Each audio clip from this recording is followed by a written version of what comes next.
The bride hung a photo of her father right at the wedding hall, with the words, "Entry prohibited."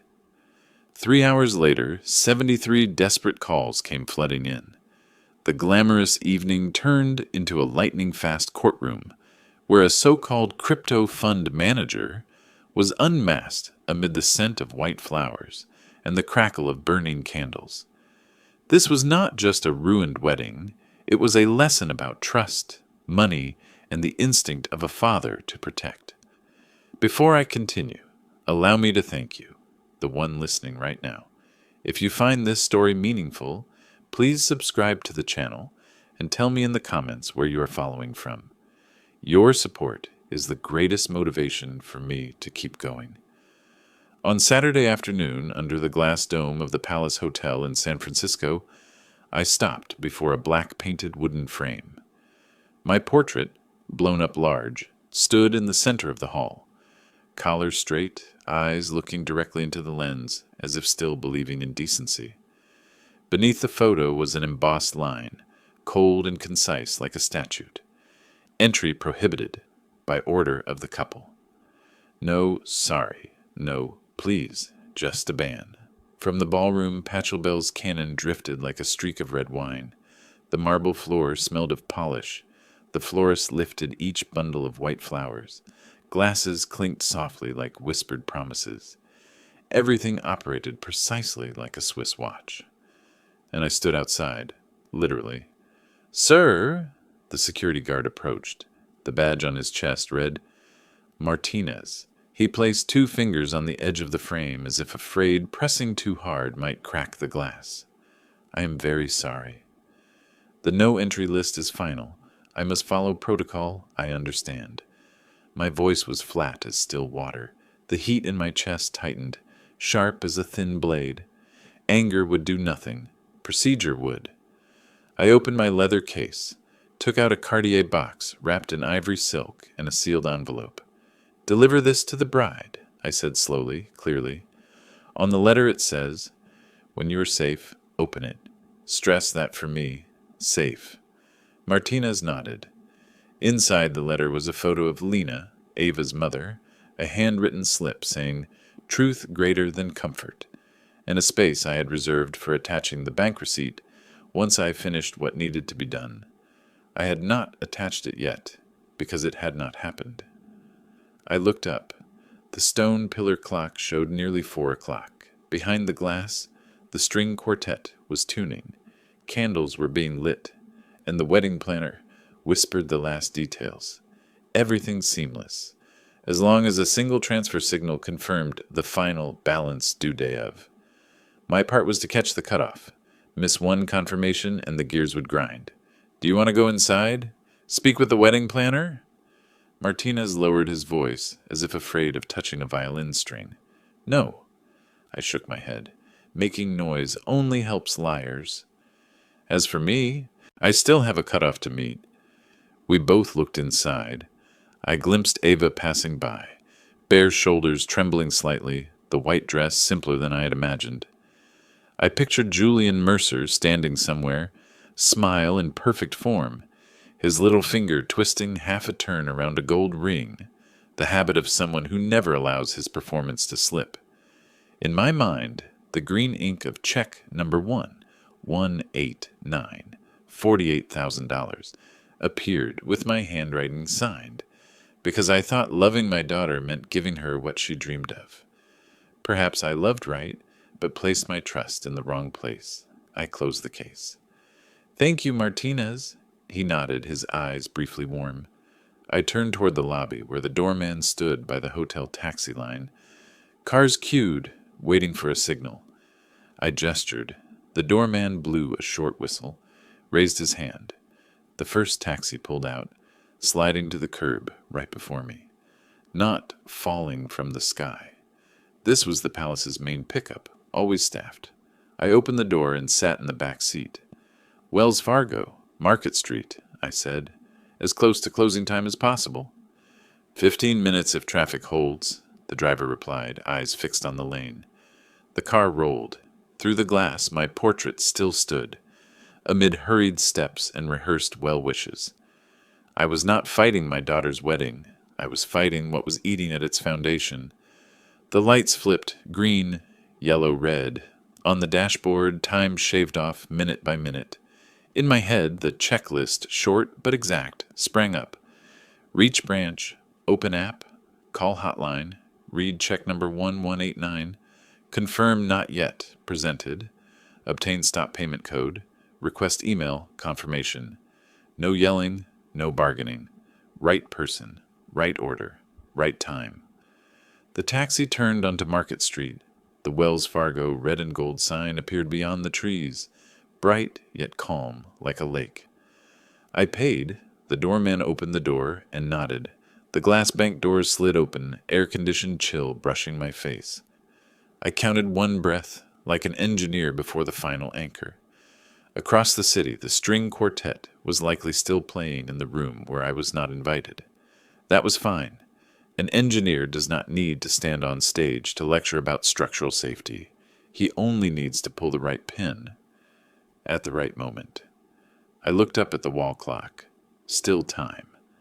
I sat on the cushioned chair and opened the laptop. As I began typing, at the palace, those polished gears would start to hear their first squeal. 6 weeks before the no-entry photo, my living room in Oakland lit up with a FaceTime call from Ava. Behind her were high ceilings, glass walls, and San Francisco's skyline blinking like a cluster of stars falling into the bay. She raised her hand. The rings scattered light like rain. "Dad, I'm engaged." Ava tilted the camera. Julian Mercer stepped into frame. Tall, lean, wrist deliberately, showing one notch of the watch face to catch the light. "I'm Mercer, Mercer Digital Growth, LP," he said, voice pitched low and steady. "I'll make Ava happy." Ava immediately added, "Julian's fund announced assets under management of $14 million. AUM is the total investors' money entrusted to the fund. They said profits came from some ICOs back in 2018 and 2019. The approach is long-term investment." I nodded, then explained for myself, and anyone listening. Long-term investing with a crypto fund means pooling many people's money to buy and hold major coins like Bitcoin and Ether for a long time, not day trading daily swings. Assets should be stored in cold wallets, offline devices kept by custodians. A respectable fund usually shows real proof of reserves. Wallet addresses, transaction codes, or letters from custodians. I smiled enough to reassure my daughter, but still observed. Julian's eyes did not seek mine, only the camera lens. His little finger twisted half a turn of the gold ring whenever he paused. Small details, but telling. "Wedding date?" I asked. 6 weeks from now," Ava cheered. The Palace Hotel had exactly one spot left, and Julian handled all the vendors. "I only need to pick the dress fast. You can go fast with thick evidence or deep pockets." I did not yet know which Julian had. He tilted his head, smiling with his eyes. "Timing is an asset, sir. Miss the window, pay the opportunity cost. Ava shouldn't pay that cost." The call ended with laughter and more white dress photos Ava sent. The room went quiet again, the wall clock ticking steadily like a night watchman. I opened my laptop, typed Mercer Digital Growth LP. The homepage showed a deserted beach photo, navy tones evoking safety. The About section listed several advisors with smooth-sounding names. The pictures were more stock images than real portraits. The Proof of Reserves section was just a PNG chart. No transaction codes, no custodian letters. I did not rush to judge. Building houses had taught me. Suspicion must be checked, not guessed. I closed the laptop and looked at Lena's photo. In my head, her voice. "If doubt begins, verify." I messaged Julian. "Tomorrow, 10 o'clock, Embarcadero." "Coffee?" he replied with a single exclamation mark, the usual confident style. The next morning, thin mist hovered over the bay when Julian arrived on time. Navy suit, tailored, shoes polished to mirror the table edge. Handshake firm but damp, small details stored in memory. I opened Ava is happy. For me, that matters most. He nodded. The next step is your peace of mind. My fund is a long-term crypto investment fund. We mainly buy and hold Bitcoin, Ether, secure storage with cold wallets. A small portion generates steady cash flow, like staking or controlled lending. No risky day trading. I stayed silent, as if placing an invisible pane of glass on the table to hear where his voice vibrated. He continued. Years ago, we scored on some ICOs in 2018 to 2019. Now we pivot defensively. Reserves in place, main capital in big coins, small portion creating stable income, I asked directly. A UM? He answered. 14 million, self-reported. He smiled as if applauding me for catching the word self-reported. I placed the cup down without touching the saucer, avoiding the extra clack. Small sounds sometimes reveal the veneer on wood, I said. I will verify. Julian nodded. Please check thoroughly. His little finger twisted half a turn again. We stood, shook hands a second time, still damp. He walked off with the straight back of someone who had rehearsed in a mirror. I remained, watching the bay receive the slow sun. I did not hate Julian. I just did not trust him yet. Between those two lies a gray expanse wide enough for a silver tongue to pitch a tent, hang lights, and sell tickets. At noon, Ava sent more dress photos. Her smile made me recall the days she pedaled without me running behind. I drew the curtains, thought of the Palace Hotel postcard across town, pristine, blank, no recipient yet.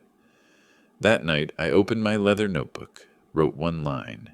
If in doubt, verify. Near midnight, the phone lit. Julian's text. Short, no emoji. Some compliance steps coming. Tomorrow I'll explain, so you'll be reassured. I closed the laptop. A thin breeze crossed the room. Before sleep, I looked at Lena's eyes in the photo. The answer stayed the same. Do not let comfort soften the spine. The rest, verify. The next morning, exactly as his text, the night before had promised, I met Julian at a cafe near the Embarcadero. The sky was clear, the bay's sunlight bouncing off the wooden table, the smell of espresso mingling with warm wood. Julian arrived 5 minutes early, already seated by the window. In front of him was a thin file folder, the clear cover showing printed colored documents inside. He stood, shook my hand, still firm and still slightly damp.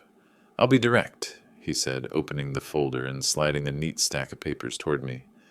Everything for the wedding is booked. Hotel, band, flowers, photographer. But I've run into a short-term issue because the exchange and the bank are conducting a compliance review. The account is temporarily frozen and withdrawals have slowed down. A few weeks and it's cleared. I looked down. The first page was a monthly net asset value sheet, neatly presented, green columns, a chart climbing evenly like a staircase. Net asset value means the fund's total holdings minus liabilities. In plain words, how much real money the fund has at month's end. The next page was a preliminary audit letter with a professional-looking logo, but the signature line at the bottom was just a dash waiting for a name. Audit means an independent body checks the numbers, not just the fund claiming them. I tilted the page under the light to see the watermark. The logo was clear, but the firm's name was unfamiliar. What kind of compliance review? I asked. Like when a bank demands more paperwork, Julian replied lightly, as if describing lack of sleep. They require customer identity verification and anti-money laundering checks, proving investors are real and the money isn't dirty. Investor funds are intact and the fund is fine, but they freeze some withdrawals for cross-checking. I don't want Ava burdened with these dry matters. She should think only about her dress, the music, and how proud her mother would be. He paused, then slid another page over. This is the wedding planner's payment schedule. The remaining balance must be paid on the wedding day. A large sum must be transferred right then before the ceremony. I've arranged a bank transfer, but if the compliance freeze isn't lifted in time, you understand. I stayed silent, leaving room in case the truth wanted to emerge on its own. Julian didn't let the silence last. I need a temporary loan. 48,000. Exactly the balance required to keep things smooth. I'll repay you before the end of the quarter, maybe sooner. I'll write a note, sign it, include a due date, and interest at the bank's savings rate if you like. I leaned back, looked straight at him. Why not deposit a check through your phone app now? Why not borrow through normal channels? Julian smiled as if rehearsed, because I want the statements to look clean when Ava reviews the wedding plan. We agreed not to let money matters distract her in this final week. If I take a short-term loan or anything that leaves strange marks on the joint account, she'll worry. I want her final week to be calm. Commercial bank lending is possible, but the procedures are slow, and it's the weekend. Within the next 48 hours, the simplest is a handwritten check. I didn't argue immediately. I reviewed the monthly net asset value sheet again. The numbers were aligned too perfectly, almost unnaturally so. I pointed to the fine print at the bottom. Prepared internally by the fund, not independently verified. Julian nodded. Correct, which is why I attached the preliminary audit letter for your reassurance. They'll sign next week. This address line, I touched the office address, is a shared office. My suite is in that building. Shared reception. Cost effective, you know. I prefer putting resources into the fund's position rather than signage. He spoke smoothly, no stumble. In my head, a hammer tapped lightly at each point. Shared office, audit letter unsigned, self-reported numbers, funds locked in compliance review, balance due on the wedding day. Each alone was not damning, but together. It smelled risky. What does Ava know? I asked. I told her vaguely that there were some paperwork checks. I didn't want to worry her. That's why I messaged you yesterday, so I could explain fully today. He lowered his voice, pushing the folder into the middle of the table as if we were discussing securing a roof against oncoming wind. Mr. Lang, I want that day perfect for Ava. I'm not asking much. Just a short-term loan. You'll have full repayment, and you keep my signed commitment. I dislike being pressed with the word perfect, but I remembered Ava at 10, grinning wide when the kite I'd tied finally caught rare wind. I remembered Lena's hand on my shoulder after Ava's first piano lesson. No matter who she chooses later, you must be the one who gives her safety. I set the papers down. If I agree, I said slowly, the condition is a fixed repayment date, a signed document, and Ava will not be hurt if I discover anything hidden. Julian nodded quickly, perhaps too quickly. Of course. I'll write it now. He pulled a sheet with the letterhead Mercer Digital Growth, LP, handwrote a one-page note. Receipt of $48,000 from Edward Lang. Purpose: pay final wedding vendor balances at the palace. Repayment before the 30th of next month, with current savings rate interest. Signed, Julian Mercer. I read it. I added one line. In case of dispute, the borrower consents to the lender involving attorneys and regulators to review fund records. Julian looked up, then nodded, signed beside it.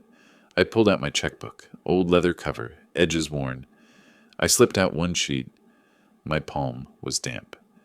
Why me? I asked as my hand wrote slowly. $48,000. Because you're her father. Julian lowered his voice as if praising goodwill. And because I trust you understand. Sometimes we do something hard so the one we love can have an easy day. I paused my pen at the signature line. Across memory's surface drifted a thin film of dust. Lena's insurance money, the sum I'd vowed to use only for Ava's wedding. The check lay there like a boat placed onto ice, just breaking. I signed. Ed Lang, I tore it, held one breath longer than usual before handing it over. Julian took it deftly, edges straight, slid into the folder as neatly as someone tucking a treasured photo into an album. You've just helped me preserve something good, he said. I promise you won't regret it. I raised my hand. One more thing. Don't ask me to promise secrecy. I won't. I only promise not to hurt Ava unless I have a clear reason. Julian paused half a beat, then nodded. I understand. I only want her free from worry. He stood ready to leave. I held him with one final question. Why must it be paid exactly on the wedding day? Why not yesterday or tomorrow? He smiled, this time strained. Because the planner wants to confirm every item is complete before finalizing the balance. And because I want to pay in front of them, all at once. No loose ends, I nodded, marking another red note on the blueprint in my mind. We parted at the glass doors, bay winds cool against us. I walked a stretch to steady myself before calling a car. Back home, I opened my leather notebook, recorded exact date, exact hour. Issued check number 1189, $48,000 to Julian Mercer. Purpose, final palace payment, with a written repayment note. Uneasy feeling remains. Will verify I tucked the commitment inside the cover. I stood long before Lena's photo. I just did something hard, I whispered. Let's hope I'm wrong in the right way. That night I did not sleep deeply, not from missing money, but because I heard a very ordinary sound, the ceiling fan buzzing faintly when a screw had loosened. Anyone long in a house knows. That's a warning of trouble coming. Tomorrow morning I will begin true verification, from the office address to that audit letter to the account freeze. If everything were real, the check would be a simple good faith loan. If not, I would pull it back at the exact moment it was about to be spent. Thursday night, a little over a week before the wedding, Ava texted, Dad, come to Quince at 7 o'clock. Julian reserved a table. I arrived a few minutes early. Quince glowed like a music box. Warm lights, the tiny rain-like clink of spoon and knife on porcelain, the scent of brown butter and herbs drifting above white tablecloths. The staff led me to a corner with a view of the open kitchen. There, Julian was already seated, back straight, wrist revealed by exactly one notch, the watch face catching the light as if staged. You're right on time, he said as he stood to shake my hand. Still firm, still slightly damp. Ava slid her arm through his, leaning lightly as if the whole room were a backdrop for them. As soon as I sat, the server brought 2 leather menus, with Julian declining his. He smiled at the manager like an old friend. What's good from the kitchen tonight? The talk jumped to wine. A name of a white bottle was spoken, one I'd heard somewhere but couldn't place. Before I could say I prefer a smooth red, Julian nodded. Open it. Let me choose the dishes for the table. Ava turned to me, eyes asking permission. Dad, okay? I nodded. In the kitchen, a chef laid a piece of fish on a pan, fat snapping with soft pops. Mr. Lang? Julian leaned in, voice like a host guiding viewers into a prearranged flow. I've locked in all the vendors. The wedding organizer reconfirmed. Everything runs smoothly. On the day itself, there's only the final payment. They'll tally after setup is complete. I asked slowly, why wait until the exact day to settle? He smiled as if prepared. They want to check lighting, sound, and the actual table and chair count before finalizing. That way there are no snags. The server poured wine. When Julian raised his glass, he didn't look into my eyes as we clinked, but glanced past my shoulder toward the open kitchen. A small gesture, but to someone who has sat through many signing tables like I have, it means he's directing the stage, and we are the frame. The first course arrived, a small plate arranged like a painting. Julian spoke about how the kitchen handled seasoning and texture. I listened, watching Ava smile, her eyes brightening to his rhythm. When I added an old story about Lena teaching Ava her first simple dish, Julian smiled politely, and then smoothly shifted the topic to the honeymoon plan and hot destinations. Places where, if you're slow, you lose the spot. This world belongs to those who catch the beat, he said lightly. Like booking the palace, I asked. Have you prepared a contingency fund for incidentals? Julian lifted an eyebrow, still smiling. You can relax. Everything is planned. All you need to do is show up and dance one dance with Ava. The sentence wasn't wrong, but the way he pressed the word only felt like a thin string winding around my wrist. The second course came. Julian told a few business stories that boasted gently, a small, profitable deal, a quick decision that met good luck. Each story ended with, and now everything moves into the long game, as if nailing down an idea many people had already nodded to. I watched the way he placed his hand on Ava's shoulder. His thumb touched, then turned lightly, just like the first time I saw it on the video call. It wasn't affection, it was like a metronome in the mind of someone who refuses to miss a beat. When the main course arrived, the manager returned. "Congratulations to you two." The vendor list that day is quite impressive. We enjoy working with teams who are sensible. Julian smiled. "Don't worry, that day will be beautiful." Then, as if casually, he glanced at me. "Mr. Lang also likes things tidy and on time, like I do." I said nothing. I cut a piece of fish, the knife chiming softly on porcelain. Their glasses were full. Mine was still half. I needed a clear head. The talk drifted toward technology. Julian used easy examples, and a commendatory smile always capped each sentence. "See, everything moves fast now. Using a checkbook like in your day is nice, but now everything's online. Quick, clean, traceable." He looked at me as if measuring a box to see whether I fit the classic father image he wanted to build. I said, "Paper still has its value, especially when signed." He nodded, the smile unchanged. "A signature is always beautiful when placed correctly." The server brought the bill in a black leather folder. Julian touched it before it fully landed on the table, a decisive motion like stopping a door. "Allow me," he said, taking out a black card. I saw the lettering flash by quickly, enough for the server to dip his head. A tiny performance, but the audience he aimed for wasn't me. It was the people around us, so they'd know he was a payer. You don't need to show off, I thought, but I kept silent.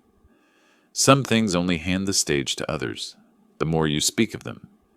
Outside Quince, the bay wind touched my face like a cold cloth. Julian opened the car door for Ava with perfect manners. Before closing it, he bent to kiss her forehead, long enough for those nearby to notice. I stepped back, letting myself slip out of their frame. Ava leaned out to call, "Dad, come home with us?" I shook my head. "I'll walk a bit." "You go ahead?" She nodded, her eyes softening slightly. Perhaps she sensed something between us had started to harden. I walked along the sidewalk, slick with reflected lights. Music from a nearby bar stretched across the street like an elastic band. I wasn't jealous. I was listening for what sounded off beneath that smooth surface. At home, I hung my jacket on a chair, poured a glass of water, and stood still for a moment. Then I opened my laptop. I typed the fund's name again. This time, I didn't stop at the homepage. I clicked the office address. Up came a building with a long directory of shared companies. I checked the proof of assets held section, still just screenshots, no transaction codes to click. I opened another tab and typed the name of the review firm on that preliminary letter Julian had given me. Their website looked as bare as a hastily printed business card. I reminded myself, don't conclude too soon, but don't lull yourself with pretty words either. My phone buzzed. Family group chat. A photo of Ava trying on a dress, with the caption, "Mom would be so proud." I looked at it for a long time. I understood why my daughter believed. I understood why someone like Julian gets believed. Neatness reassures people. Only that neatness can be varnish on wood, not the grain itself. I pulled my chair close and opened my leather notebook. On the last line of that day, I wrote, "Quince, a beautiful performance. Begin deeper checks. Address, review firm, and real traces of assets. Note, he always touches Ava's shoulder and twists his ring at just the right moment." I underlined just the right moment. I turned off the living room lights, leaving only the desk lamp. The screen reflected my face like a thin pane of glass. On the other side of the glass, something moved slowly, like a ship slipping through very calm water. I decided to follow that ship to its harbor. Tomorrow I would go beyond the homepage. I would search the places people rarely check: company ID numbers, dispute records, old posts pushed down, comments from those who had worked with him. And if everything still shone, I would exhale. If not, I knew what I had to do when the clock at the palace struck the cutoff. The night after the dinner at Quince, the house was as quiet as a station just closed. I brewed coffee, opened the laptop, and pulled my chair closer to spare my back. This time I didn't skim. I did exactly as I'd promised myself: verify. Step 1. Corporate documents. I went to the state's business registry and typed Mercer Digital Growth, LP.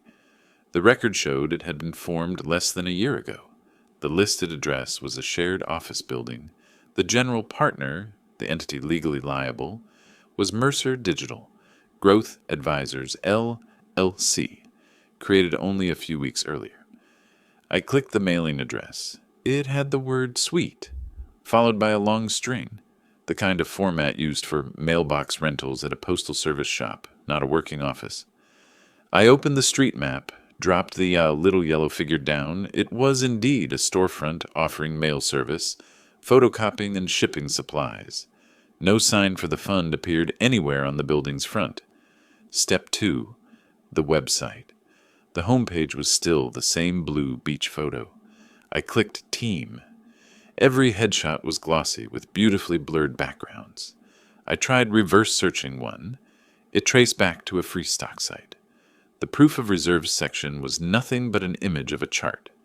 If it were genuine, it should have shown wallet addresses on a blockchain, or at least a custodian's attestation letter.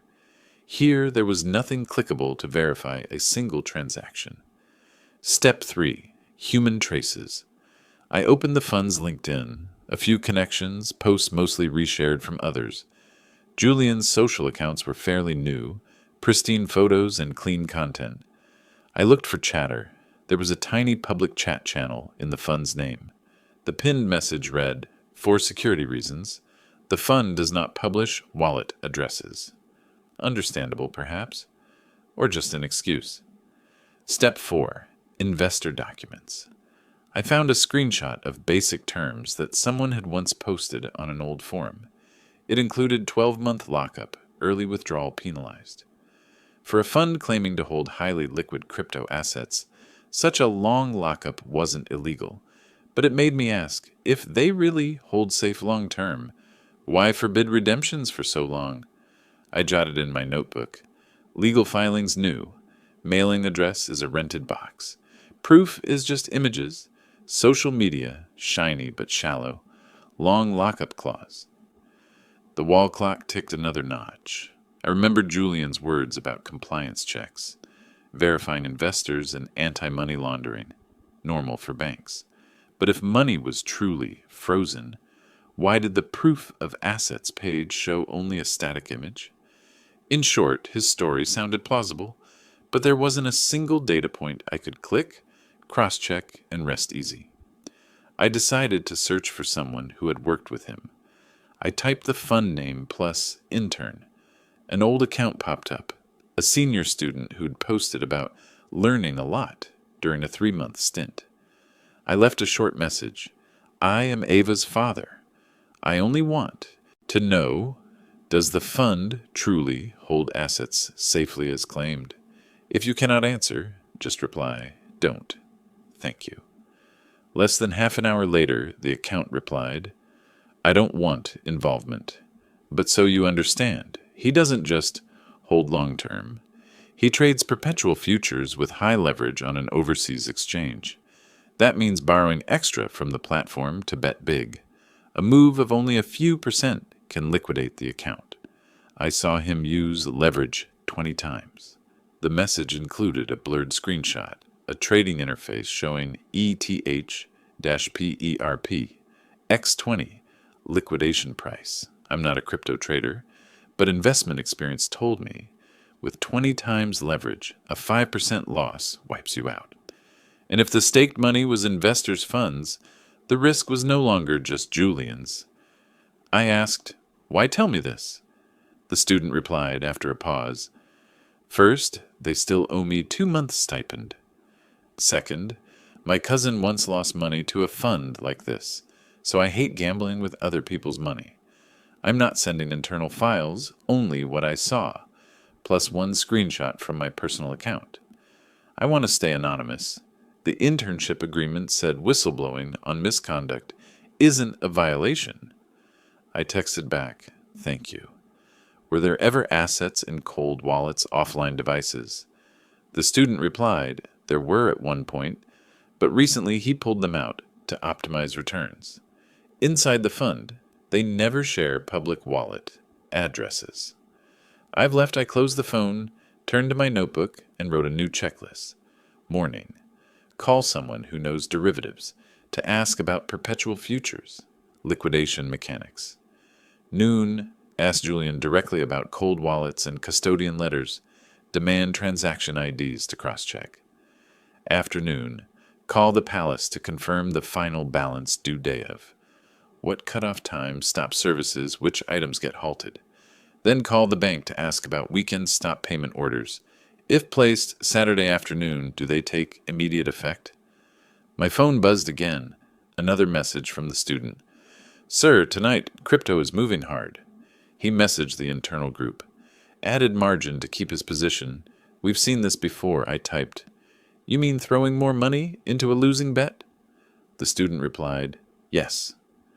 Hopefully this time it doesn't snap. I sat still.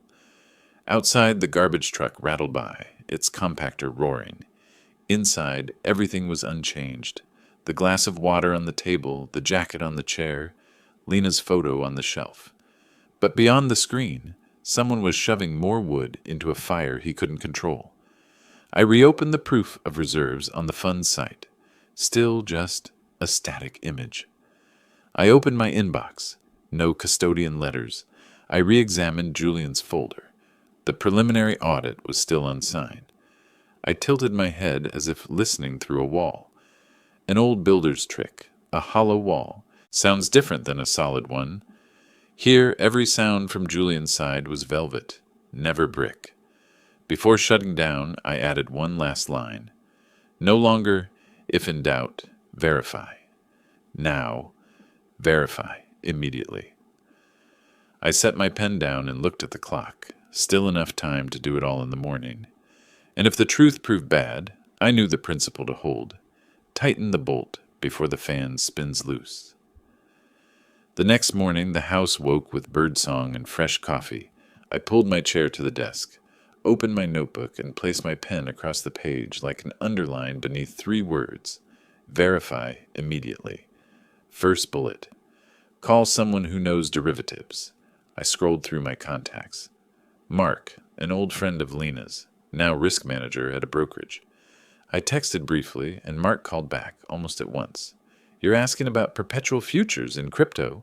He went straight to it. Think of them as bets on future prices with no expiration. Traders can borrow force, use leverage. Example, $5,000, but you play as if it's $100,000 by borrowing from the exchange.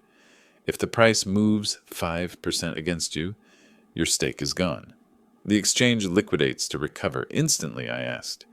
If someone used investor money to play like that? Mark paused, then said slowly, not illegal if the terms allow and risks are disclosed, but ethically if they boast safe long-term holding while swinging 20 times leverage overseas, well, draw your own conclusion. And when someone keeps adding margin to a losing position, that's chasing losses. It's an addict's move. Mark stopped, then added a plain metaphor.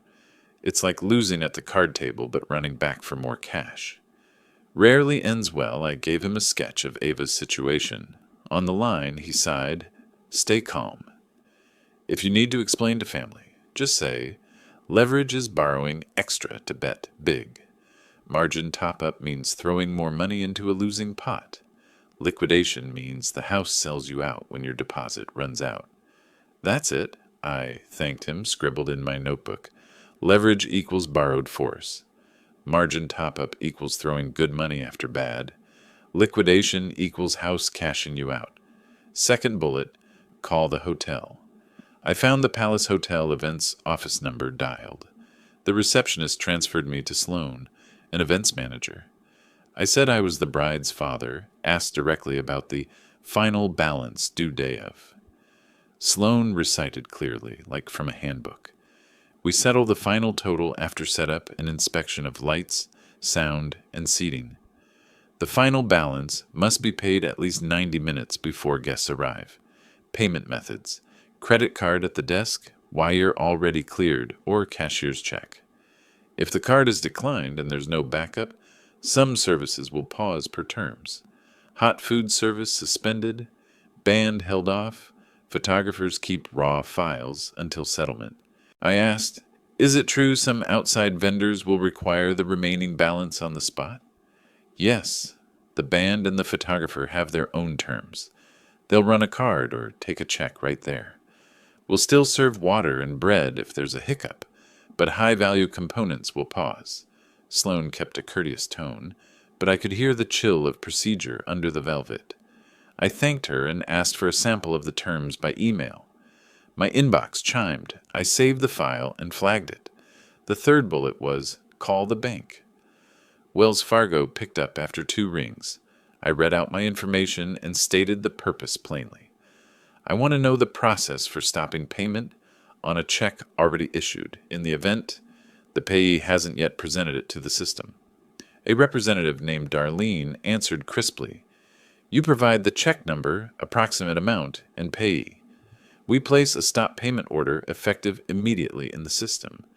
If the check hasn't been presented, the stop will reject it when someone deposits it or scans it by phone. The fee is $35. The stop is valid for 6 months and can be renewed. I asked, does it take effect instantly on Saturday? Darlene said, yes. The system records it as soon as you authenticate. The rare exception is if the check hit the system a few minutes earlier, but if not, the stop will hold. I asked them to email the policy link and to repeat the identity verification steps. I added to my notebook: 2-factor verification, confirmation code, email receipt. The plan in my head began to click into place. If things turned bad, I'd let the gears spin right up to the cutoff, then pull the pin. No scene, no explanations, just a legitimate action on my own account. Before the last bullet, I opened messages and drafted to Julian. Need 3 items before 5 p.m. today. 1. A custodian-signed asset attestation. 2. The fund's cold wallet address plus a small proof of control transaction. Transfer 0.001 ETH, for example. 3. A written confirmation that the fund does not use investor money for leverage. Without these, you are saying one thing and doing another. I deleted the sharp edges and kept the wording flat as still water. The fewer emotions, the less to twist. The text went through. I set the phone face down and took a deep breath. By noon, Julian replied with a video call. His face was lit. Behind him, a plain gray wall with a framed certificate I couldn't read. Mr. Lang, those 3 items take time. Custodians are strict. I said, send 0.001 ETH from the wallet you say is the fund wallet to an address I provide, then send it back. 5 minutes. The issue is it's a multi-sig wallet. It needs consensus, he said, eyes flicking off frame. As for a document saying no leverage, strategy is internal information. I kept my voice even. Internal information isn't an excuse to hide risk from investors or their families. I need evidence, not assurances. Julian smiled lightly, as if to soothe. You can check the NAV, net asset value. This month is still strong. A PNG image isn't evidence, I said. I need something I can click. On his end, Julian's little finger turned his ring a fraction. He exhaled, give me until tomorrow evening. I'll arrange it 5 p.m. today, I repeated, because tomorrow there are other matters. I ended the call and let the words settle like chalk dust on a slate. No anger, just clarity. I stood and took a slow lap around the living room to unwind the nerves. On the shelf was a photo of 4-year-old Ava, showing off a paper kite. I could hear myself back then. Don't pull too hard. Let the wind do its work. Same now. Some things don't need yanking. They need the right touch at the right time. I called Ava just to chat about fittings and how sweet the tailor was. She chattered, then paused. Dad, did Julian do something that's worrying you? I told half the truth. I'm checking a few things for peace of mind. You focus on your beautiful day. I didn't want to drop a stone in her voice before I had hard proof. In the afternoon, I opened email. The palace sent the terms. Wells Fargo sent the stop payment policy. Mark sent a short note. If you need me to speak directly with Ava, call me. I'll sound like a neutral third party. I replied with thanks and filed everything in a folder, labeled simply, Wedding, Facts. Near 5 p.m., the phone stayed silent. No wallet address, no custodian letter, no line pledging, no leverage. I texted Julian one short sentence. Noted, no evidence provided. Send lit up and went dim. I closed my notebook, shut the laptop, and stepped onto the balcony. The city shifted into honey-colored evening. I remembered Mark's words. People addicted to chasing losses rarely stop on time. In my head, the palace's clock began to tick faster. I knew I was halfway through the plan. Understand the tools, the stage, and the rules where they play. The rest was discipline. And discipline, thankfully, is something an old home builder like me still has. The afternoon slid by like a clock without ticks. Near 6 o'clock, San Francisco's sky faded to pale honey. I opened the wedding, fax folder, and dragged everything into a clean email. A screenshot of the business registry showing the suite address was a mailbox, the 12-month lockup clause, the palace's sample terms on final balance due day of, and which services pause if a card is declined. Mark's notes explaining leverage in plain language. The ETHPERP X20 screenshot the student sent. I masked the student's account name. I wrote a flat subject line. Please review a few items that need evidence. And like a builder, I placed 2 core questions at the top. No padding, no sentiment. 1. Prove the us. Fund truly holds coin. Send a test transfer of 0.001 ETH from the fund wallet to the address I provide, then send it back. 2. Custodian asset verification letter, signed with contact info.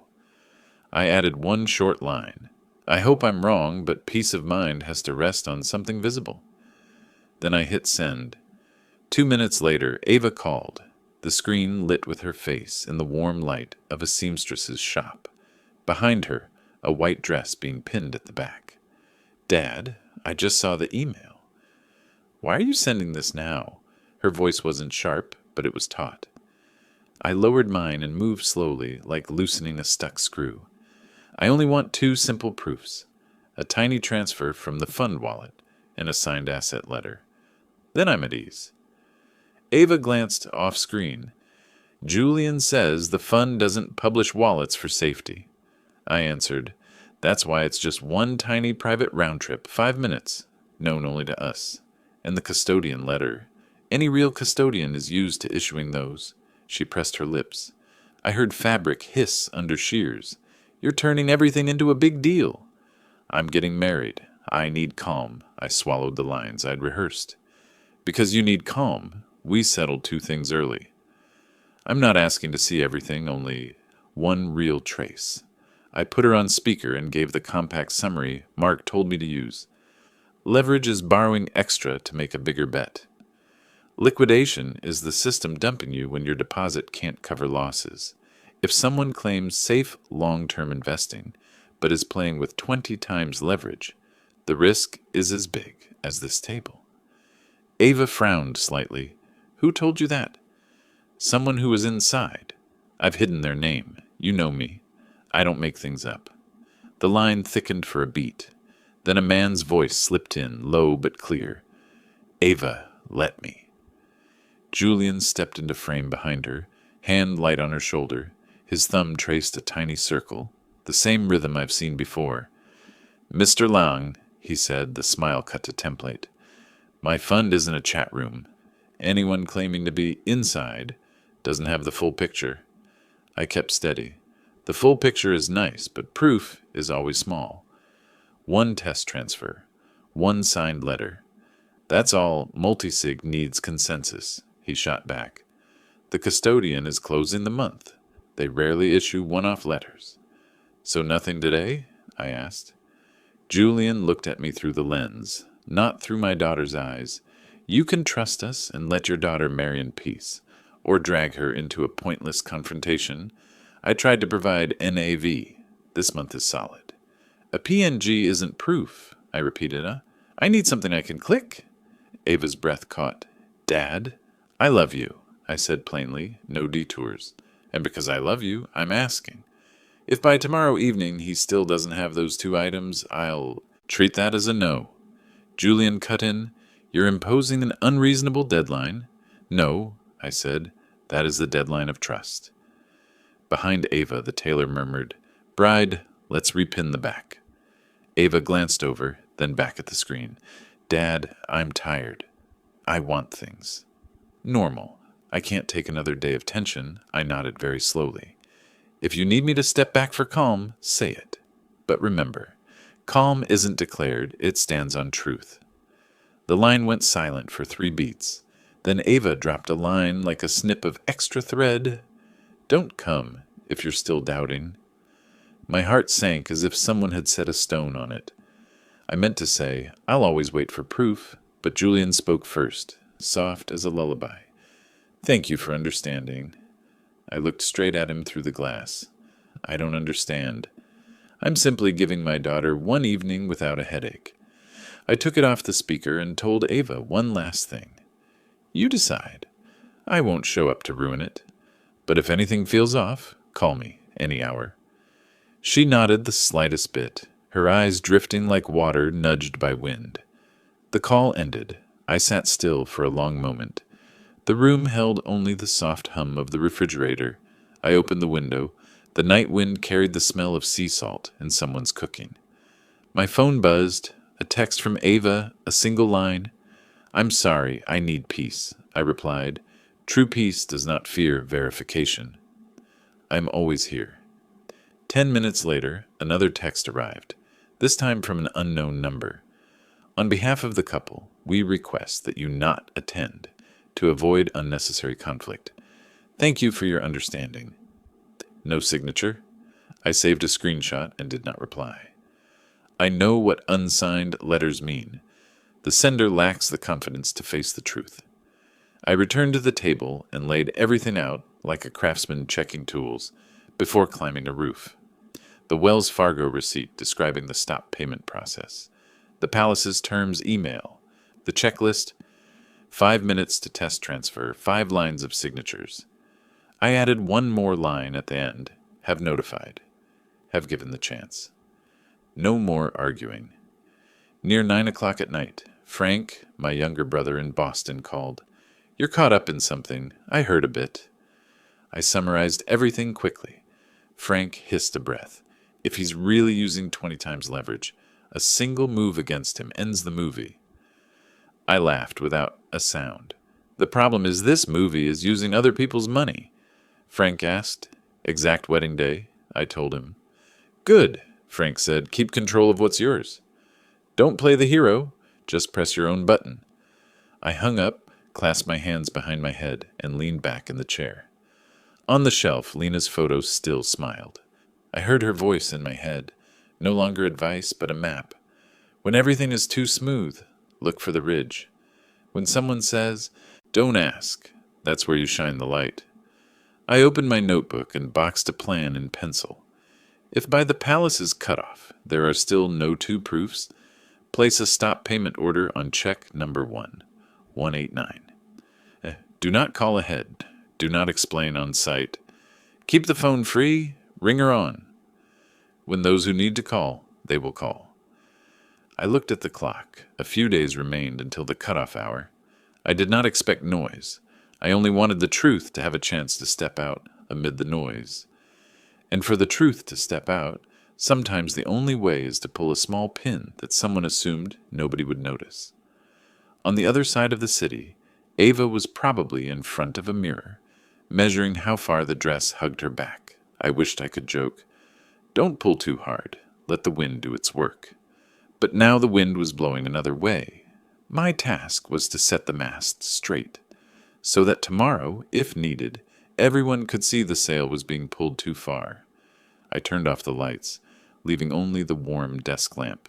The room returned to quiet. Real quiet. Not the kind proposed in an anonymous text. The weekend rolled in like a thick fog.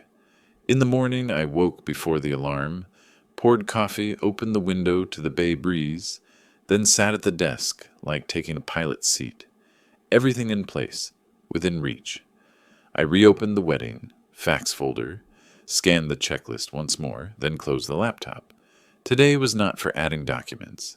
Today was for choosing the exact moment.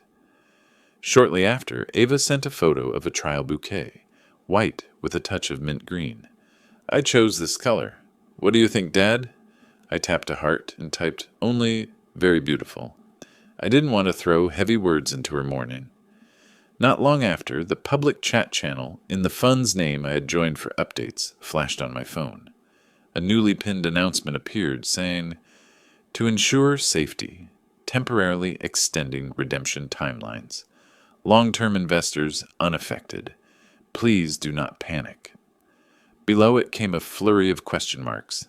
Then the admin disabled comments within minutes. I took a screenshot and filed it. At the same time, the student sent one more line. "Last night was very volatile. He said he reinforced the position," meaning he'd poured more money into the loss.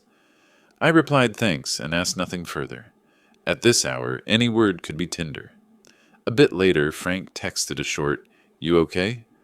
I answered, "Okay," meaning everything sat on the right rails, even if the rails were bending into a sharp curve. Soon after, an email from the palace appeared. Reminder, remaining balance due on the day, 90 minutes before guest arrival. I reread the 3 words, "on the day," like a tradesman reading the maximum voltage, stamped on a cable's jacket. That was the spec I needed. I called the main line to ask when the ballroom lights up for guest arrival. They said in the evening. So, 90 minutes before guest arrival was the milestone to remember. I wrote it down and framed it in my head. Near noon, I made myself a sandwich, ate quickly, then stood to gather papers. Into the briefcase went the leather-bound notebook, bank documents, a pen, and the ivory silk-wrapped box.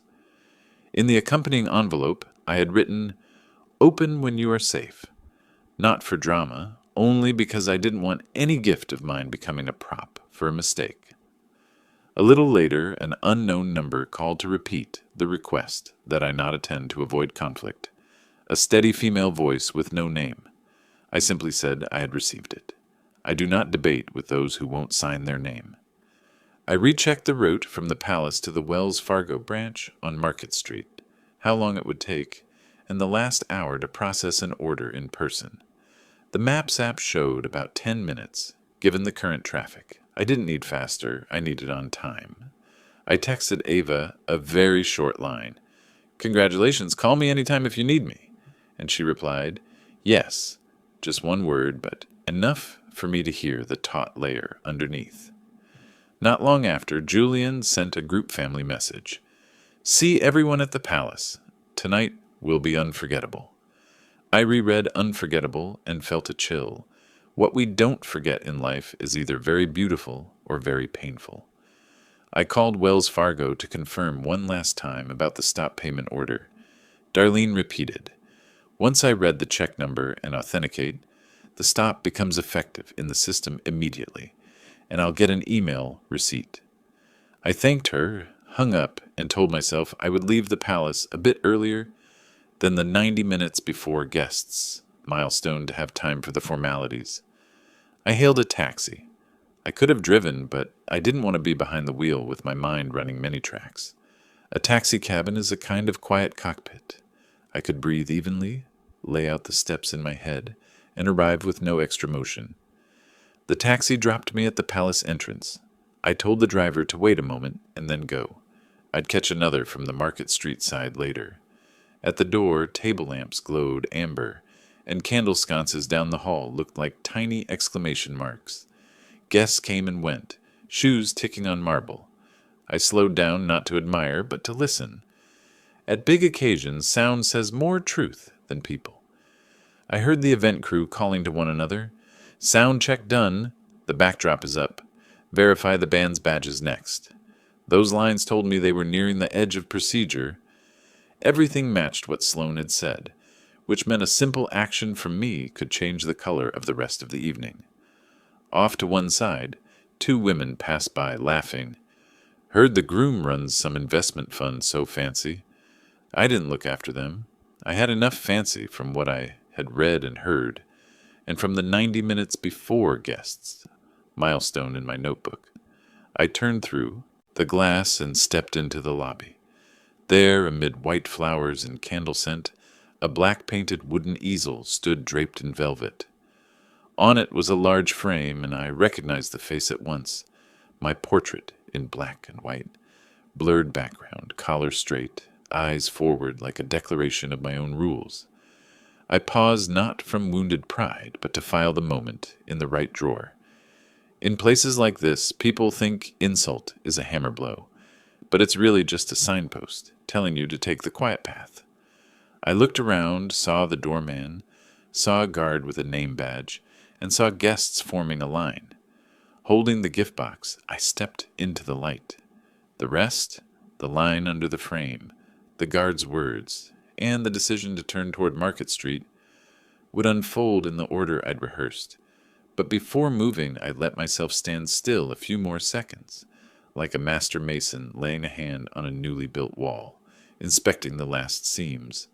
I pulled out my phone, silenced unneeded notifications, leaving only the ringer. If the truth wanted to step out tonight, it would choose a plain ring. I straightened my tie, nodded to the doorman, and walked to the easel. I stepped right up to the wooden stand.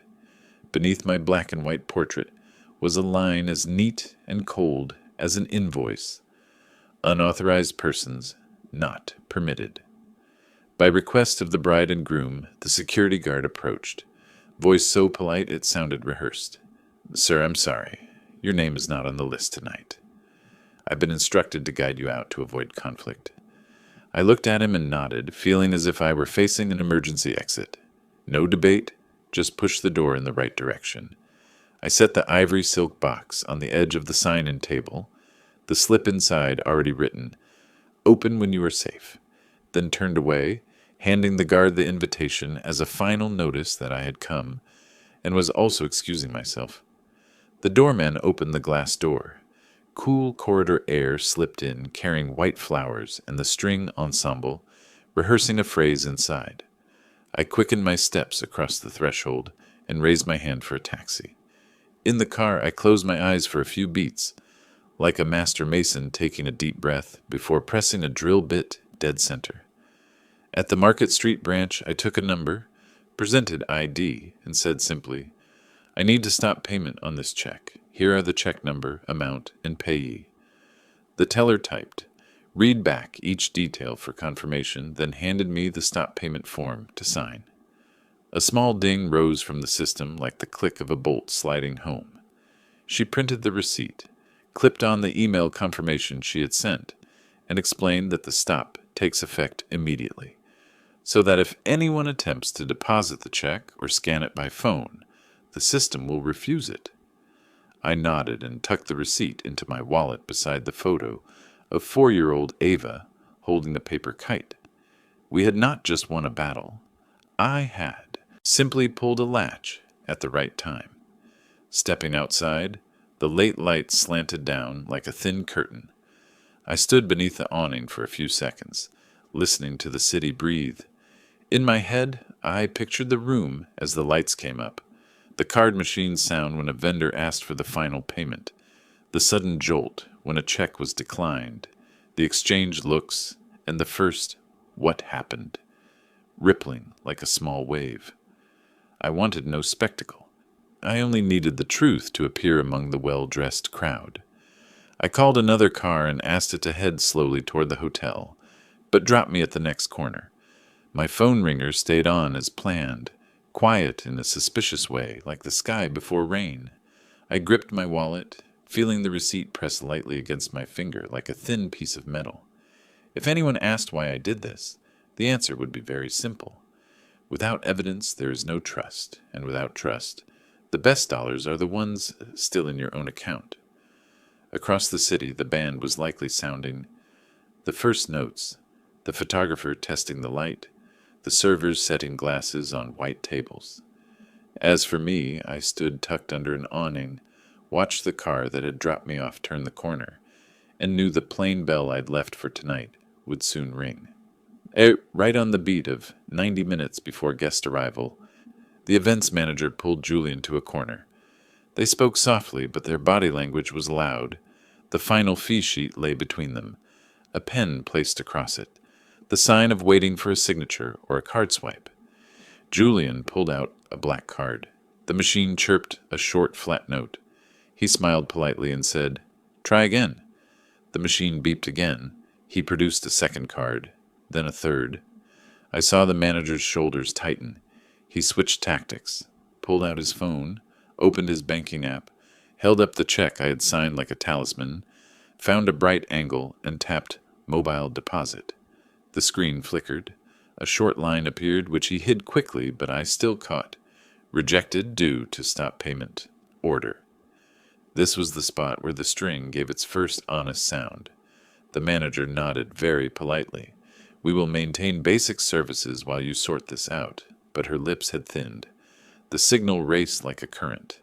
The band received the message, "Remaining balance not cleared. Pause main set list." The photographer pressed the manager for the second half of the fee. Without it, only previews would be shot, and the original files would be held. The kitchen had staff standing still beside hot dishes to keep them from cooling. Everything still looked smooth, like a stage with the curtain not yet raised, but I could see the wires pulling taut. A bridesmaid ran across the corridor and whispered to the coordinator, "The bride is asking when to start." The coordinator smiled professionally. "A few more minutes." At that moment, my phone buzzed. Frank texted, "Music stopped." "Something's up." Another unknown number followed. "Are you the bride's family?" "The band's card reader is frozen. The groom's side said to contact you. I did not reply." In moments like this, silence is sometimes the most accurate measure. If the truth is big enough, in a few minutes, it will knock on its own. Inside, Julian kept working the angles. He pulled the manager to the front desk, talked about a manual wire, asked for a 15-minute extension, then called someone at the bank. Short calls, pressed, repeated. I could see what Mark had described, a loss chaser throwing more into the pot. But the pot had no coals left. When the cutoff slid by, the stage shifted color.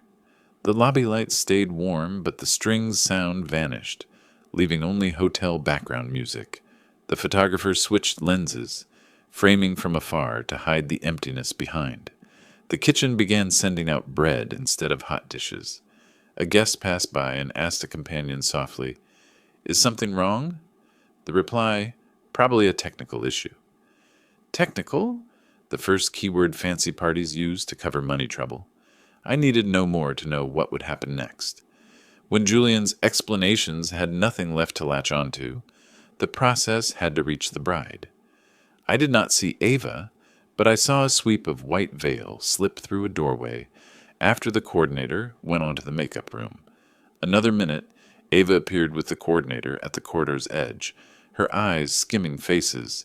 She asked the coordinator something very short. The other woman said something very long, in a voice trained for calming. I saw my daughter's shoulders jerk slightly. Ava looked to Julian. I knew that look. It demanded an explanation, not comfort. Julian stepped up, spoke to her, hand on her shoulder, the little finger still turning the ring in the same rhythm. I could not hear the words, but I saw a man's reflex running through system error, bank review, just a little longer. A vendor arrived right then, the band manager, his voice firming. If the balance isn't settled, we can't play the main set. He wasn't rude. He was reading the signed terms. A woman from the kitchen stood behind him and whispered to the events manager, "We can't hold the hot course any longer." In that instant, I saw Ava's face change, not because of losing a dish or a song, but because she understood the structure was collapsing. The structure she had thought was peace was built on empty promises. My phone rang. This time it was Ava. I let it ring 2 beats and answered. Her voice was hard at the start and broke at the end. "Dad, where are you?" "Right outside in the courtyard," I said. "I'm here." She drew a sharp breath, like swallowing a choking gulp. "He says the account is frozen. The bank. Do you know anything?" I kept my voice flat as still water. I asked for proof. There was none. And I stopped the check. On the other end, I heard murmurs around her, Julian saying, "Give me the phone." Then my daughter stepping back. "No, I'm talking to my dad." Ava's voice came back to me, smaller but clear. "Can you come in?" "I'm coming in," I said, and then hung up and lifted the sign with my photo off the wooden easel. I carried it across my chest like evidence and walked straight through the door. The doorman looked at me and gave the smallest nod. The lobby smelled of white flowers, candlelight glinting on glass. I did not join the guest line. I went straight to the stage where the strings had just gone quiet, set the sign down at the edge of the riser, and flipped the unauthorized person's not permitted face toward the room. I took the microphone and, without raising my voice, only speaking clearly, said, "I am the bride's father." For weeks, I asked my future son-in-law about his work and his money. He calls himself a crypto fund owner, says he invests long-term. I only wanted clarity, but the answers were always roundabout and nonspecific. I checked myself. The legal filings are brand new. The office address is a mail drop. The so-called assets held are just screenshots with nothing to verify. So I asked for 2 simple, fair proofs: a tiny test transfer from the fund wallet and a signed asset attestation with a number I could call. He could not provide them. Instead of a dialogue, he had this sign put up to block me, because he feared the truth being spoken. Let everyone also know, today's ceremony has been relying on money I lent to cover the final payment. If he were truly as financially sound as a fund owner, he wouldn't need my check. With a father's instinct and love for my daughter, I have to make this clear. Without evidence, there is no trust. I have stopped my check, and I take full responsibility for that decision. I turned slightly toward the events manager. "Please have this sign removed." No one should be barred from their own child's wedding. The manager stepped up and took the mic. She kept a professional tone but spoke plainly. "To protect our reputation and clarity, we confirm high-value services must pause because the remaining balance has not been received per contract, and to avoid confusion regarding the sign in the hall." She pointed to the placard I had set down. "This was a special request by the groom earlier today, with a request not to inform the bride, and to remove the sign after the event. The stated purpose was to avoid conflict on the big day. We apologize to the bride for the inconvenience." That sentence punctured the outer sheen like a pin. The room stirred. I looked at my daughter. Ava stood at the corridor's edge, veil falling over one shoulder, her eyes moving from the sign to Julian, then to the manager, then to me. She asked, almost short of breath between words, "Julian, is that true?" Julian strode forward a few steps, his smile no longer fitting its frame. "It's just a technical misunderstanding. The account is under review." "I told you. You asked them to put up a sign to ban my father and hid it from me." Ava cut in, her voice cracking. "Because you feared conflict?" Julian glanced around, searching for a stage to stand on. "I wanted you to have peace." "Your father is making a scene." I had nav. I lifted the mic without raising my voice. "A PNG image is not proof. I have said this enough times." Then I lowered the mic and turned to the band manager standing nearby. "Please explain to everyone why the music stopped." He nodded. "Per our contract, We must receive the remaining balance before the main set. Without it, we must pause. The photographer added, I'm still shooting, but original files will be held until payment clears. The head chef at the back raised a hand. We can't hold the hot course any longer. We'll switch to bread and salad for now. Short, distinct sentences like nails driven into the floor. Not loud, but no one could call it technical anymore. Ava looked straight at Julian. Where's the money? I'm working on it. Where's the money? Her second question no longer shook. The hotel manager spoke gently. We can extend another 15 minutes for you to resolve this. Ava nodded, but her eyes stayed locked on Julian. He stepped back half a pace, pulled out his phone and tapped furiously. I picked up the sign and handed it to a hotel staffer. Please put this away, I said. It isn't needed here. The young woman carried the sign down, and the whole room watched as an object once displayed to humiliate now turned into a piece of shameful evidence. Ava turned back to me, her face drained, but her gaze clearing like someone pulling the fog from her eyes. Dad, she said softly, thank you for coming in. I shook my head. I only said my part. The decision is yours. She took a breath, turned to face Julian, slipped the ring off her left finger, and held it in her palm like a hot stone. I'm not signing anything else, Ava said, firm. You explain here, in front of everyone. The air exploded, not in screams, but in whispers swelling into a wave, in chairs scraping the floor, in the mic vibrating lightly in my hand. Julian tried to put on his old smile, but his eyes were running wild. All right, he said. Give me time to call the bank. Ava shook her head. No. Enough. She looked around the hall, her voice steadier. Please wait a moment. I need to speak privately with family. The coordinator nodded and signaled the staff to lead Ava to the next room. As she passed me, she gripped my hand quickly. That hand used to be tiny in mine, and now it was still as warm. I looked at Julian one last time before following her. Among white flowers and candles, he stood like a man who had just heard ice crack under his feet. And this time, the crowd heard it too. In the side room, the door closed, leaving behind the sound of burning candles and questions no one had answered. The door shut, and the lobby's noise turned into a distant bed of sound. The waiting room was cool and bright, set with a water carafe and a few chrome chairs.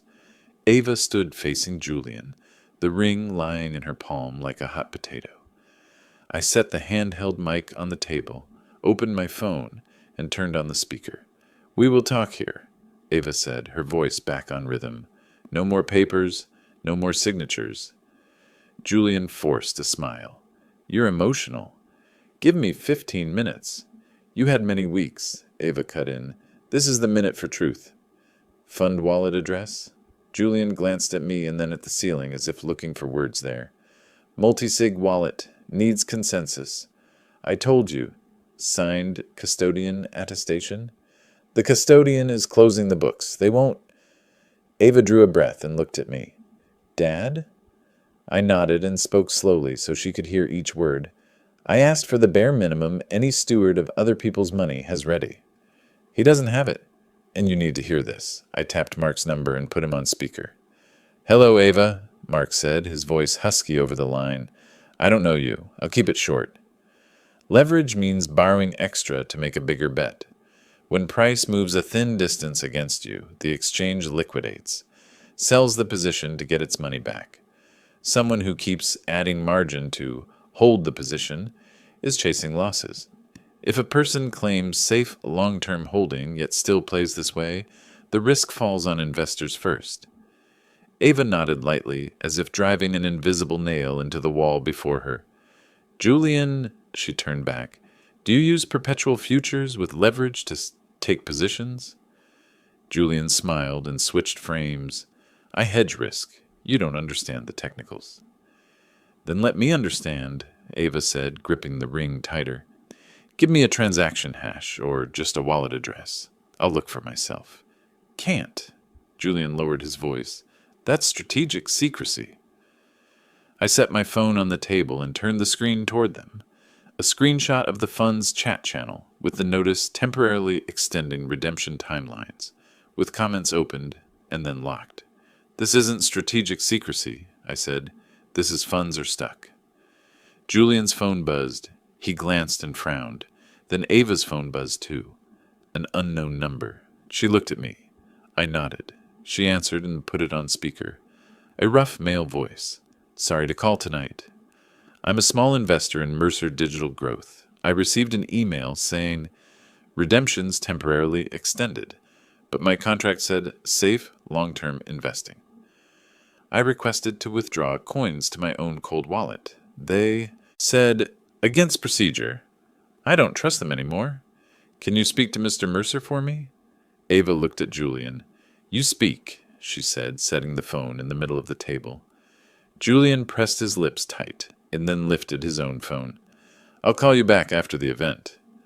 The voice on the line stayed calm. "No, I only need one sentence. Where is our money?" "In a hedged position," Julian replied. "Which means you're in a trade," I said into the space between the two phones. "And when price goes against you, you add more to avoid liquidation." "You don't understand," Julian snapped. "This is standard practice. People do it all the time." "Do people also put up a sign to ban the bride's father at the door?" Ava asked, the words firing out and then hanging in the room like a pin. Julian turned his ring. His eyes slid away. "I was afraid conflict would ruin your day," he said. So you hid it from me?" Ava said slowly enough for each word to land with proper weight. Another call came in, this time a woman's voice, shaky but direct. "I'm Linda. I invested in the fund." They said, "Cannot repay due to long-term contract." I requested financials. They sent an image of the NAV table. I wanted to withdraw coins to a cold wallet. They told me to pay an extra advisory fee. When I had someone check, I learned the account had been liquidated. Someone inside gave me your number. Sorry to bother you. Ava set her hand on the table edge, her fingertips going white. "What do you say?" She looked at Julian. He panted and still tried to smile like a handhold. That's FUD. Negative rumors. Don't listen to outsiders. People are trying to sabotage." "Not outsiders," Ava said. "That's people's hard-earned money." She turned to me. "Dad, the check." "I stopped it," I said. "And I'm willing to be hated if that's the price for you. Not signing on to someone else's mistake." Ava was silent, her eyes wet but not spilling. She looked down at the ring in her hand like a sentence needing its last word fixed. "All right," Ava said quietly. "Then we stop here." She turned to the coordinator waiting at the door, her voice clear. "Please inform the guests. The ceremony is postponed due to the groom's financial issues." "Thank you, everyone." The coordinator nodded without asking more. As she stepped out, Julian reached. "Ava, you're destroying our future." "What future?" Ava tilted her head, her voice suddenly gentle in a strange, grown way, like when she used to talk to me after a fall from her bike. "The future does not stand on lies." Then she turned to me. "Dad, what should I do next?" I spoke as if reading a memo I had written in my head over many nights. "Lock all joint accounts, change email and bank passwords. Call the bank to revoke any authorizations you don't control. Call the card company to flag unusual transactions. Call the family attorney to list exposed items." Ava nodded immediately, not asking how I knew. I dialed Mark again. "You still there?" "Yes," Mark said, understanding what I needed before I finished. "I'll connect you to a friend in financial fraud. They'll walk you through the fastest freezes by the book." The door cracked open. The events manager poked her head in. Her voice lowered. "We need an official statement to inform guests. We'll keep it short and respectful." Ava nodded. "Say, postponed due to financial reasons. Say nothing else." Julian stepped half a pace closer, his tone forced soft. "Ava, give me 2 days. I'll make everything right. We'll do a small, private ceremony. No." Ava closed her eyes and smiled sadly but firmly. You don't understand me anymore, Julian. I don't want a small ceremony. I want the truth. I looked at the clock without seeing numbers. Time now was measured not in minutes, but in the straightness of my daughter's spine. Julian's phone rang non-stop, caller names flipping across the screen like a row of red lights. He silenced it, shoved it into his pocket, and turned to me. You did this because you hate me? I shook my head. Because I love my daughter. He barked a dry laugh, like a match scraping and failing. You think you're a hero? You're just an old man afraid to change? Maybe, I said, but the things that don't change are real. Addition and subtraction. Add evidence and you get trust. Subtract evidence, and what remains is the truth. Ava touched my arm lightly, cooling the room. She dialed the bank and spoke clearly to the rep about locking cards, pulling back automatic authorizations, and setting transaction alerts. She never looked at Julian again. The events manager returned to say the announcement had been made. They would help guests depart in order, and she apologized again to the bride. Ava thanked her, her voice warm again. I appreciate how you handled this. The door opened wider, and the sound of shoes, voices, and sighs washed in from the hall, like a receding tide. Julian stood still for half a second, like someone who hadn't noticed the water was already gone, then jerked out his phone. I'll call a lawyer.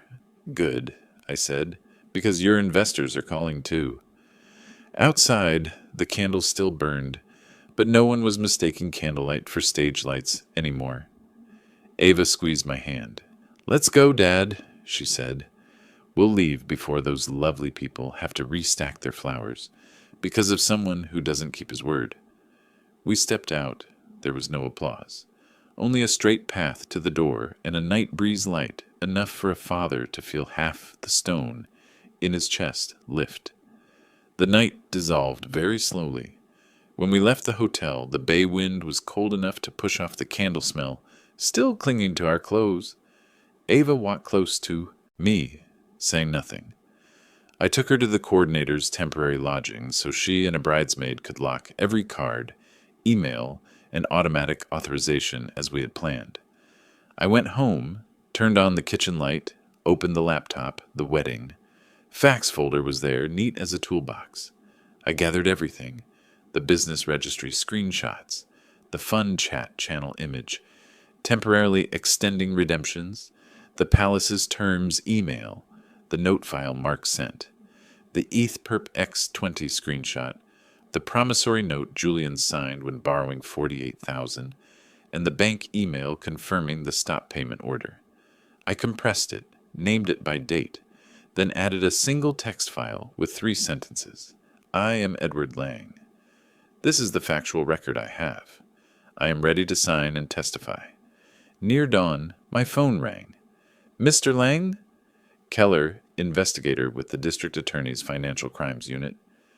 His voice was oddly alert for that hour. We've received multiple complaints about an entity named Mercer Digital Growth. Tonight, the hotel reported a payment incident and a public statement by you. Can you send the complete file? I sent a link along with Mark's number. I need a formal statement, Keller said. 9 o'clock this morning, SFPD headquarters, financial crimes. Ms. Ava should come. I texted Ava. 9 o'clock with me to meet the investigator. Get some sleep.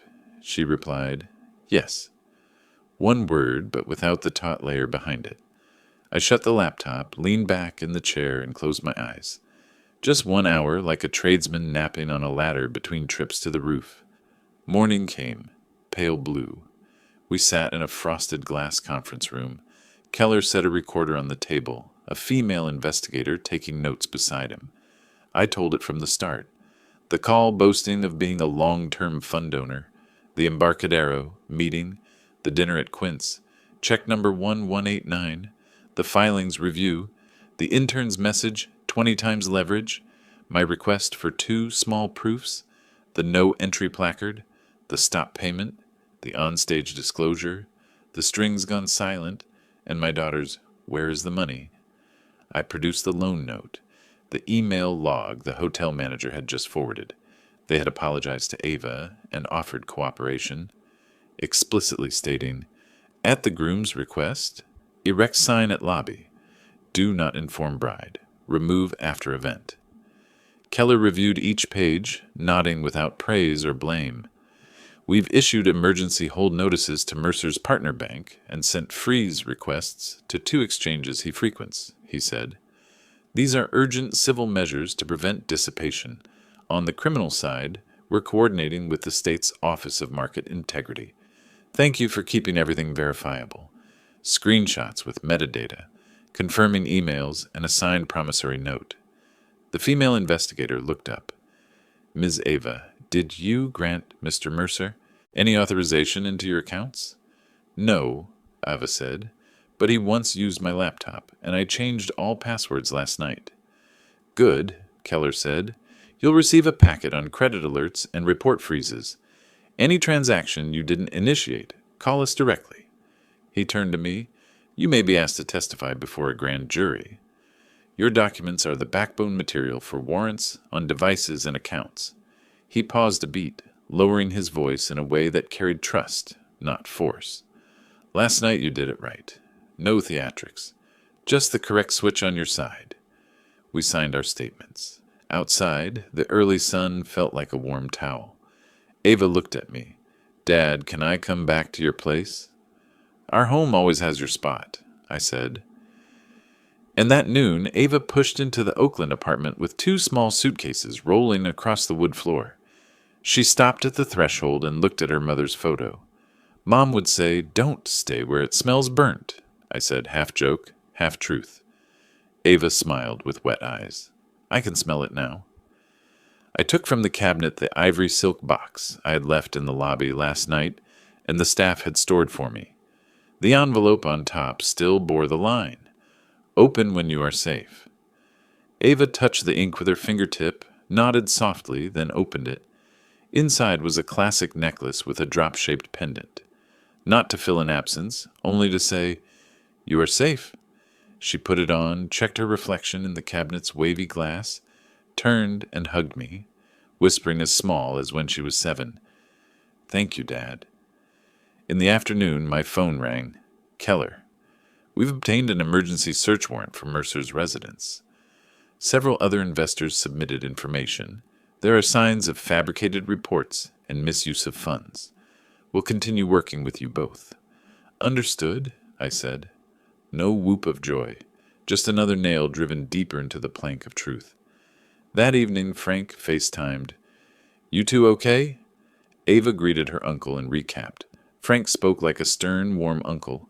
"A straight column needs a plumb line." Ed had the line right. This time I laughed. "Don't praise me, she'll steamroll you, uncle." Ava chimed in. "I will if you promise ribs next week." "Deal," Frank laughed. Night fell and the apartment recovered its old sounds. The faint ceiling fan hum, the pipes breathing, the far city like undertow. I looked up at the fan. It did hum again, like weeks ago. I fetched the ladder, a screwdriver, and tightened each screw, this time until the sound vanished completely. Ava stood below with a cup of tea. "I never thought a fan's noise could be a warning." "In a house," I said, "everything warns you in very small sounds." Ava's phone lit with a new email. Subject, "Notice from the district attorney's office." She opened it and skimmed. "They've issued a temporary account hold and a data preservation order on devices. They thank us." She looked at me. "What do you think happens next?" "They'll string it together," I said, "and if it's enough, they'll prosecute." As for us, we keep living. Ava was quiet, then nodded. She put away her suitcases, returned with a stack of wedding magazines, chuckled at herself, and dropped them in the recycling. "These can wait. Or never." "It's okay," I opened the leather notebook. The last line of this story I wrote in blue ink. When the loudest noise erupted, the truth stepped out in the smallest voice. "Prove it." One check stopped at the right time. One sign removed from a lobby. One daughter standing straight. That's enough. 3 weeks later, Keller called again. "Mr. Lang, For your awareness, Julian Mercer was arrested this morning under court order on charges of investment fraud, falsifying reports, and breach of trust. We seized multiple devices with leveraged trading history consistent with your description. A grand jury will consider an indictment. I thanked him and put the phone down. Ava looked at me without cheering, only exhaling deeply. She took a roll of film prints from a drawer, a shot of her mother standing in front of the house in old sunlight. She clipped it into a frame. 3 people, each in a place of their own, but one straight line running through. That night, we ate pizza from the box and watched an old movie her mother loved. A character said, "Justice arrives late, but arrives." Ava tilted her head. "Is that true, Dad?" "True enough," I said. The window was ajar, and the breeze tugged the curtain. I thought about nails, screws, and straight columns. I thought about the day in the lobby, holding the sign, speaking into a mic like a tradesman up on a roof, saying one short line, "This course is off. Fix it." And I thought about tomorrow, when I'll go with my daughter to buy a new ceiling fan, not because the old one is broken, but because the home needs a different sound, the sound of something running steadily, long, without warnings. My daughter fell asleep earlier than on any other night. I turned off the kitchen light and left the desk lamp on. On the shelf, Lena's photo smiled. I tapped the notebook cover lightly, as if tapping the final brick of a finished wall. For the first time in many months, the home was quiet in its proper way, not the quiet forced down to hide cracks. And in that quiet, I heard something clearly. Loud revenge only exhausts the good. Quiet justice is what lets those who remain sleep well. The matter concluded as follows. Check number 1189 was stopped. The palace removed the ban sign and high-value services paused per contract. Ava formally canceled the ceremony and broke her engagement to Julian. She is not marrying him. The rest belongs to investigators. Our part is to keep living. If the story touched you, please like, subscribe, turn on the bell, and leave comment telling me where you're watching from. Just one line is enough to fuel me to keep telling. Thank you for staying to the end.